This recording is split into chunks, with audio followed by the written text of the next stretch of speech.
Stephen Koops with his 4th goal. As we just see his kick once more. We won't have that for you. I've got Koops down for 4 straight goals, and he came into the game with 3 goals and no behind, so 7 goals straight for the season. 4 goals from 8 kicks, good return. Still nearly 16 minutes remaining. Callaghan was brilliant early. Ingerson knocks it back towards the centre circle. Black helped up by Mitchell.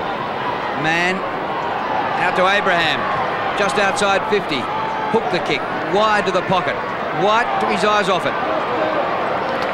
Grgic did well. It's clever play, Drew. He just put enough pressure on White and then just didn't infringe. Then just got his boot to the ball very quickly along the ground, put it out of play. Well, Jeff White's only 21, but Grgic is 17.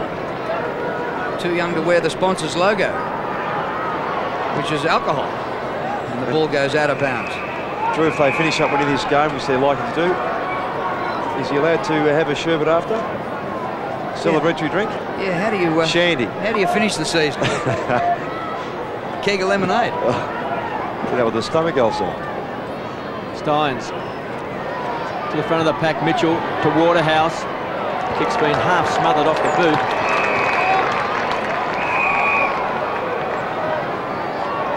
$15.9.99 Melbourne. Fremantle 8.9.57.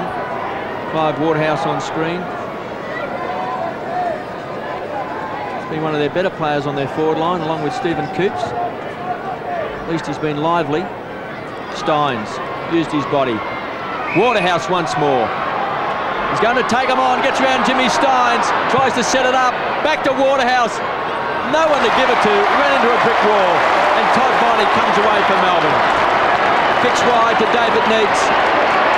Some hard chasing from Kingsley Hunter as Neitz kicks the ball wide. Charles tries to kick it off the ground. He's got Parker to beat.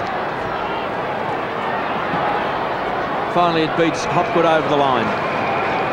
Did Charles go for the overhead kick to himself from mid-air? I think so. I think you saw the photo of Maradona on this morning's paper. Well, he came on and replaced Jeff Farmer when Farmer went off in that 3rd quarter after kicking 4 for the term and 5 goals for the match. We're told he's just resting. Todd Viney, look at that desperation.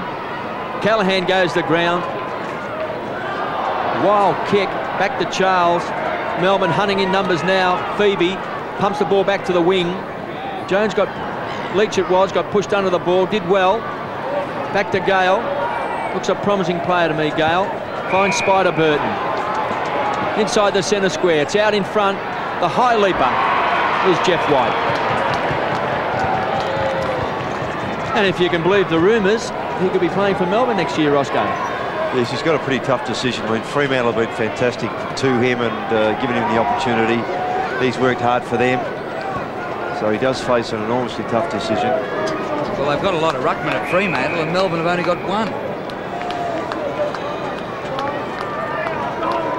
There's a bit of a problem with the long term with Matthew Burton's knee as Charles comes off. And Jamie McDonald comes on. Had a terrific first half. White from directly in front. Doesn't like it.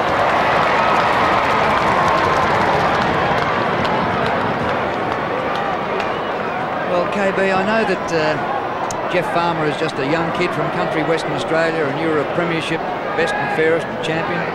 What would you do if the runner came out to you and said, off you go, son, if you had 5 goals and 1 more was going to get you the leading goal kicker? I've got a feeling there must be something wrong with Jeff Farmer. I don't think they'd be resting him in the last but as you said, game Kev, of the year. What have they got to hide if they say what's wrong? And free kick goes against Todd Viney by holding the ball. No effort being made to get rid of it, they said. Well, let's go back to Dipper. Dipper, they told you at 3/4 time that they were just resting Jeff Farmer. I've just checked again with the doctors and everybody concerned with Melbourne. Yes, he's still just being rested. He's not injured.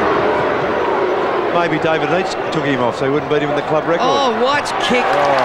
He passed it to Mann and it was chopped off by Ingerson who ran it through. Well, Jeff White just had a shot for goal.